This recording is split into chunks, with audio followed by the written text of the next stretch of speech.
ball pops loose, and Maple Grove's going to have it. Right out in front, they score!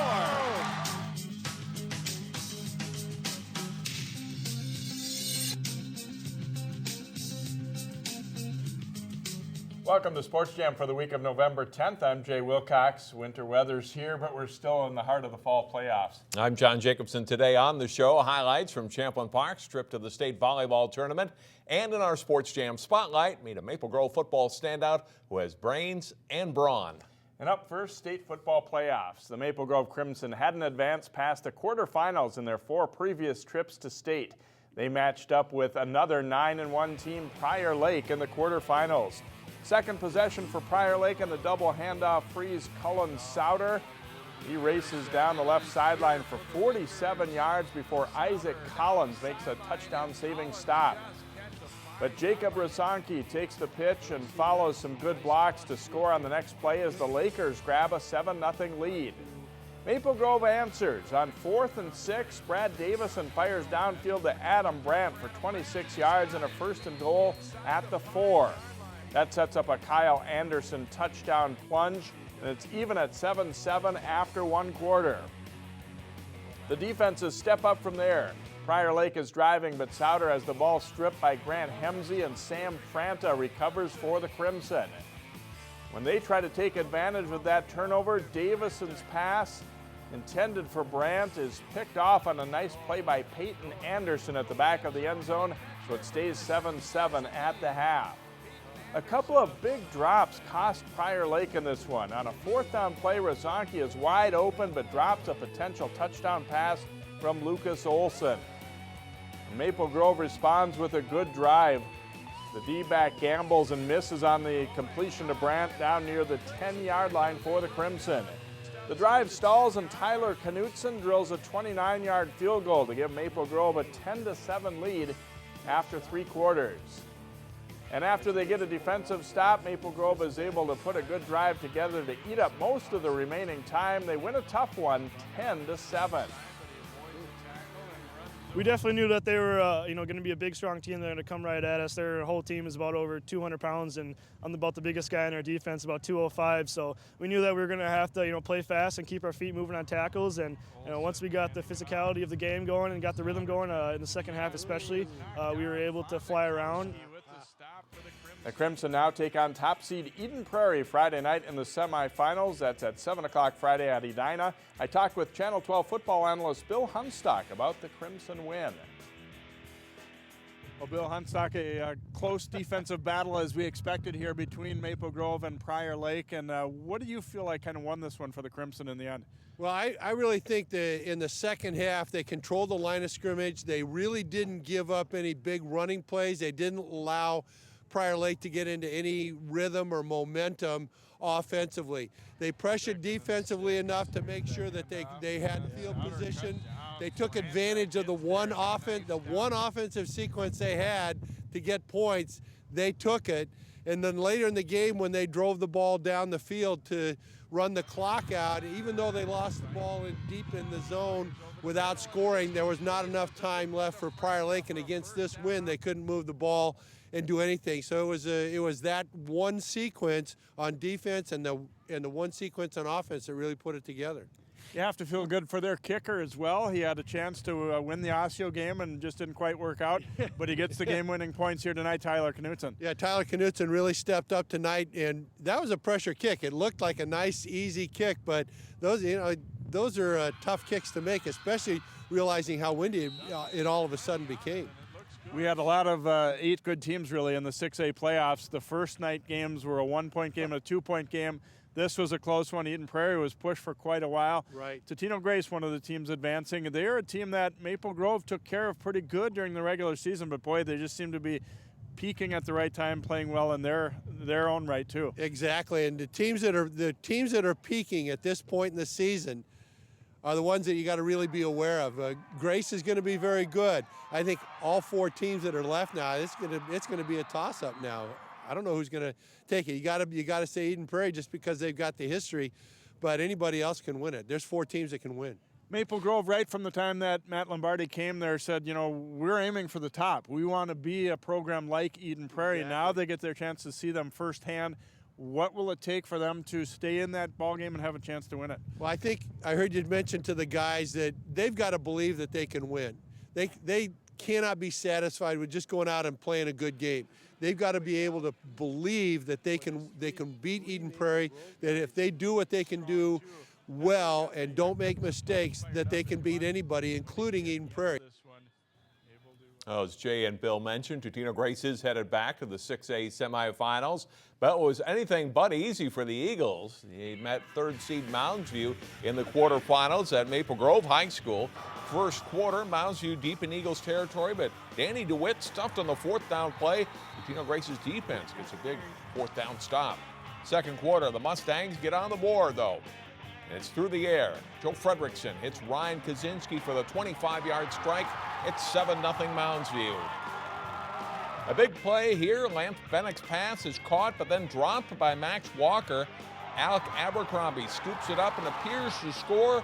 The recovery counts, but the return is called back by penalty. It leads to a touchdown, and Mounds View's up 13-0 at the half. Third quarter, one play after an apparent Mustangs TD is wiped out by a penalty. Preston McAsee with a key interception for the Eagles to keep the game in reach. It's still 13-0 after 3. And Grace closes the gap in the fourth quarter. Kez Flomo goes around the right side and gets in for the touchdown. The Eagles pull within 13-7. They're back on the move again.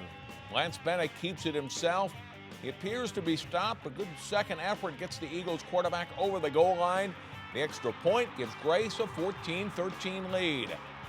And their defense comes alive. Joe Janey takes the pitch on fourth down, but is forced to cut, and Lewis Kidd buries him. Give the Eagles the ball back. And they continue to move the ball, and Flomo takes a handoff and scores again, adding a key touchdown to make it 21-13 Totino-Grace.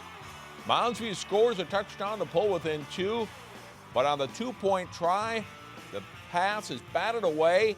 Totino-Grace holds on for a 21-19 win after they regrouped at halftime. We talk about how we know we can do what we can do and we can perform, and we just weren't doing that the first half, and we picked it up the second half.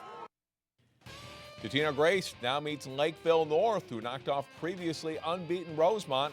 The game is in the semifinals Thursday at Osseo High School. The state volleyball tournament wrapped up Saturday in St. Paul. Champlin Park's quarterfinal match last Thursday was the best of the day. Rebels in the tournament for the first time in 13 years, facing Roseville. The Raiders' Bree Maloney sets to Monica Burrich for the kill and a 5-2 Roseville lead to start. First set featured 10 ties and 7 lead changes. Sydney Hilly's kill for the Rebels ties the score at 14.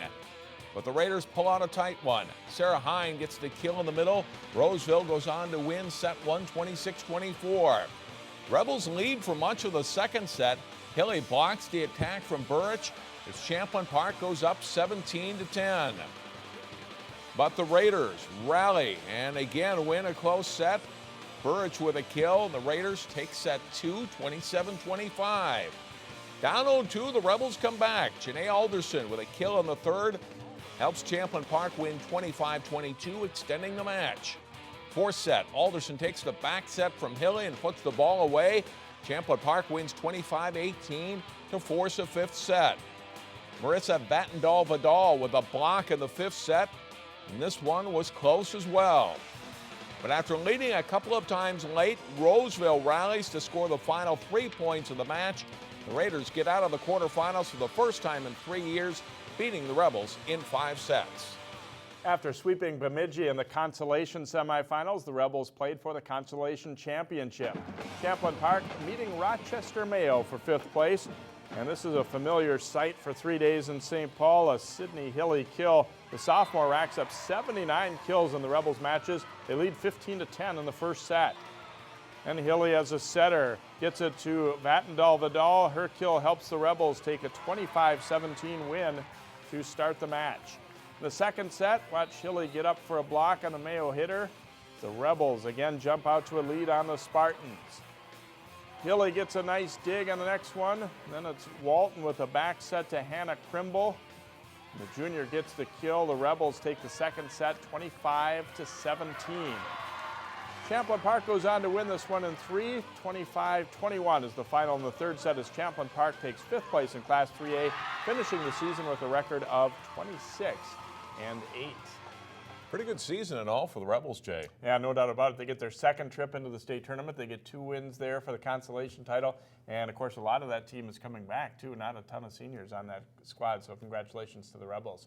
Next up, highlights from a big weekend of section swimming. And later we'll meet a top student athlete in the Maple Grove football program.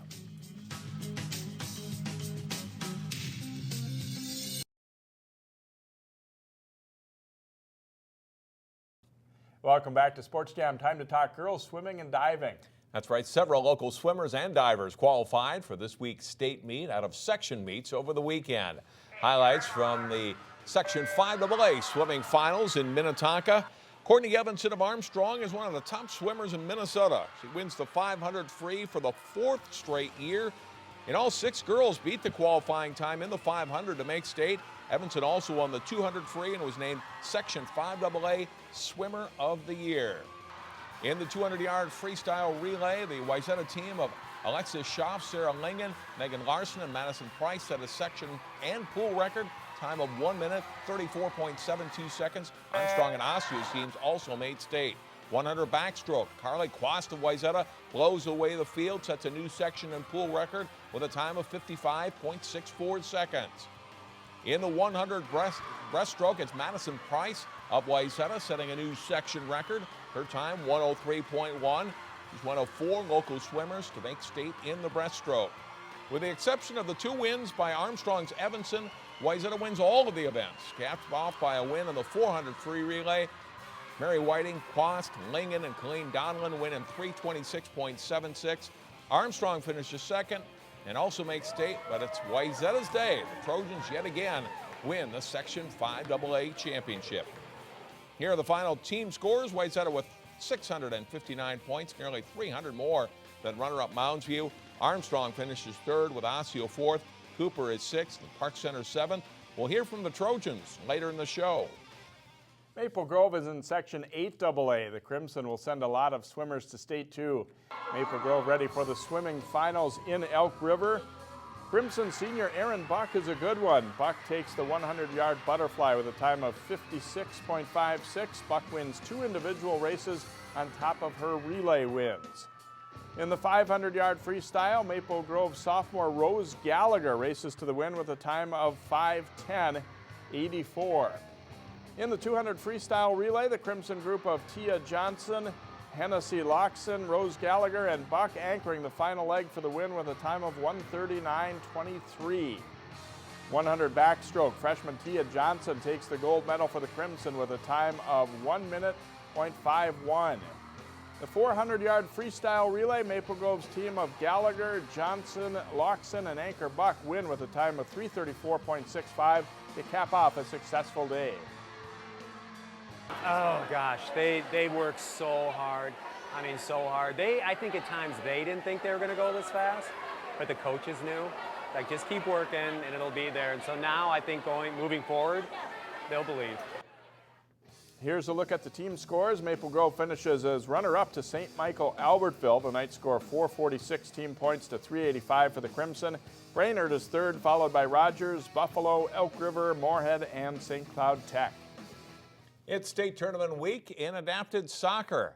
Anoka Hennepin is the top seed from the north in the PI division. The Mustangs meet St. Paul Highland Park in the quarterfinals Friday at 5. 6-time defending state champion Robbinsdale Hopkins Mount West Tonka is the number 2 seed from the north. The Robins face Dakota United in the quarterfinals at 6:30 Friday. The semifinals are Saturday at 10:30 a.m. and the final 2:30 in the afternoon at Stillwater High School. In the CI division, Park Center, representing all of District 279, is the top seed from the north. The Pirates meet Roseville in the quarterfinals at 5 o'clock Friday. Number 2 seed, Anoka Hennepin, takes on Dakota United at 8. The semis are Saturday at noon and the final at 4 o'clock again at Stillwater. So some local teams with good chances again. Will this be the year that the Robins don't win? Not a number 1 seed this year, but 6-time defending state champions. Hard to bet against them. Coming up next in our Sports Jam Spotlight, meet a Maple Grove football player who excels on the field and in the classroom.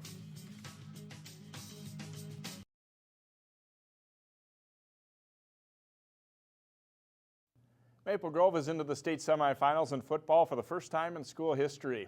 In this week's Sports Jam Spotlight, we meet a Crimson lineman who was a big factor in their success on and off the field.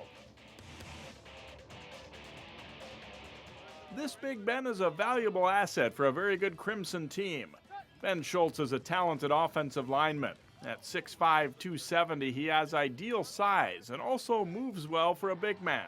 I would say my biggest strength is my quick feet out there. I worked on it over the summer and I saw a vast improvement from last year, and it's helped me block some of the best guys in the state this year. He's as good an old lineman as I've had the chance to coach, and he's athletic enough. I get to use him in the backfield a little bit too, and we use him as a fullback, and he gets out on the edge, and he's a special player, and he has really good body control for a big kid. Shoults and his line mates have opened a lot of holes for talented running backs Clark Winicky and Isaac Collins. They've also helped to keep sophomore quarterback Brad Davison on his feet.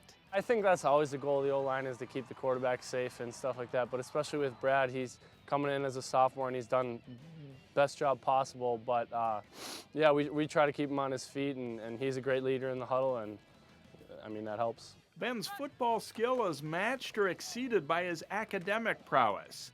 A 3.98 student who scored a 33 on his ACT, he's headed to Harvard.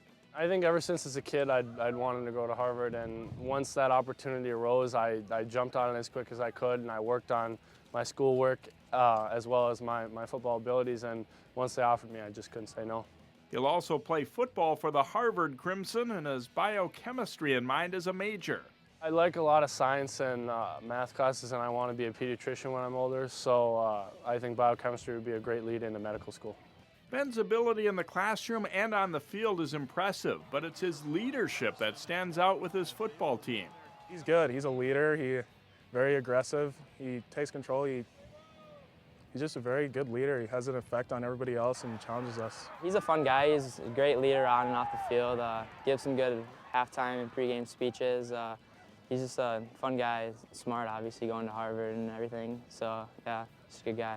He's the ultimate leader. He's kind of taken everybody in from the get-go. He's a very vocal kid, very smart. He's a 4.0 GPA, 33, 34 ACT kid. He's going to go to Harvard, and so got unbelievable intelligence, but boy, has he been a leader for us. And he's a leader for the school. He does the same thing with the new students that came in, so he's really kind of taken over Maple Grove. I love leading the kids, especially the younger kids, teaching them the ways of Crimson football and how we do things up here. In the beginning of the season, it's more teaching them how that works, and then towards the end of the season, it's having fun with them, and since they know what to do already. Ben Shoults is proud to be part of a turnaround in the Crimson football program and hopes it continues to be a top-notch group. We used to be regarded as just kind of a low-tier team, and now over the past few years, as Lamo's been here, we've gotten to grow, and like you've said, one of the top programs in the state, and there's no better feeling. In addition to lining up in a couple of spots on the offensive line, Shoults has played some as blocking fullback and also plays on the defensive line in short yardage situations. He quite possibly also has the best beard on the team, too. John talks swimming with the defending state champion Wayzata girls coming up next.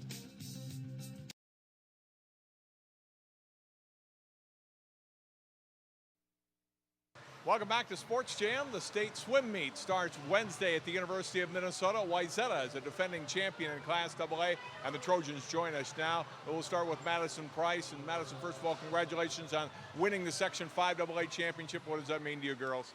It means a lot. We knew coming in that we were going to do really well because we've been working really hard, but I'm really happy with all my swims and how everyone else did.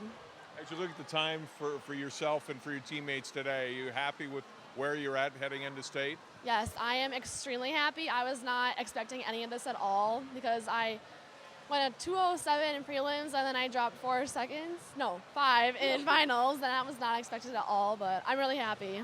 What do you expect this week at the state meet? I expect a lot of fast swimming. Congratulations, Madison, today. Thank you. Colleen, Donlin, another good meet for your team and for yourself. Tell me about your performances today and how you thought you did. I'm really happy with my swims personally, and I'm really excited about the relays because our relays did awesome, and everybody on the team did absolutely amazing today. Talk about the relays. That's one part you really get the team aspect in, where it takes 4 of you to do really well. Yeah. How about their work today? All of us in the relays did absolutely amazing. All 3 of our relays blew everybody out of the water, which was ridiculous. So, yeah. Tell me what this season has been like for you girls, trying to defend your state championship leading up to this. What's this year been like? It's been hard, really hard. Our coaches have definitely pushed us a lot more because they have higher expectations of us this year, which is awesome.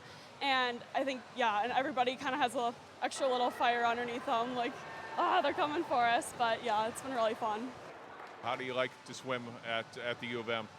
It definitely is a much different feel. It's more, I guess, intense feeling, and I don't know, it gets everybody in this certain zone and it's just wow, it's so big and everything. So good luck this week at state. Thank you.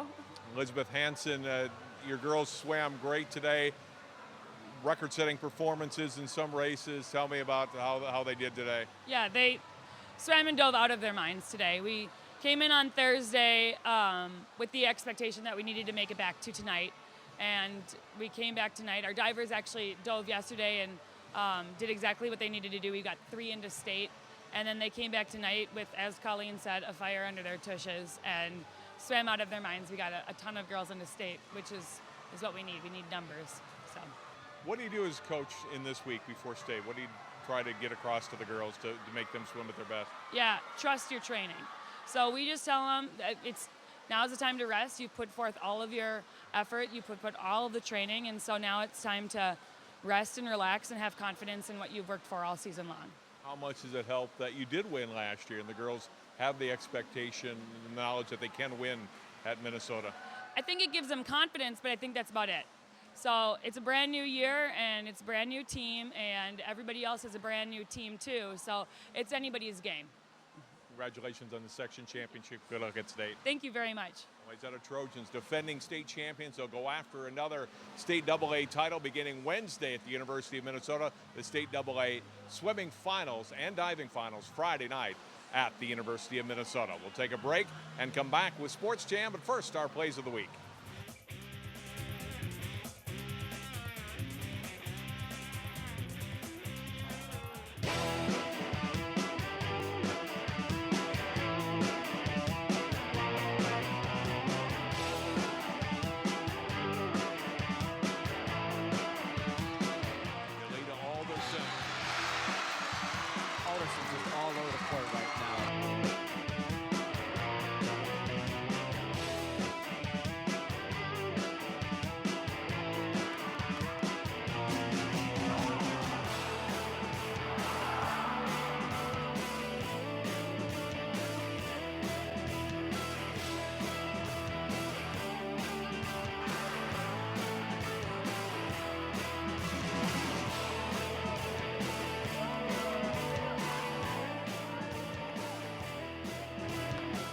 It's an event full of art and much more. Don't miss the Plymouth Arts Fair on November 15th and 16th at the Plymouth Creek Center. Get more details at 12.tv under In the Community.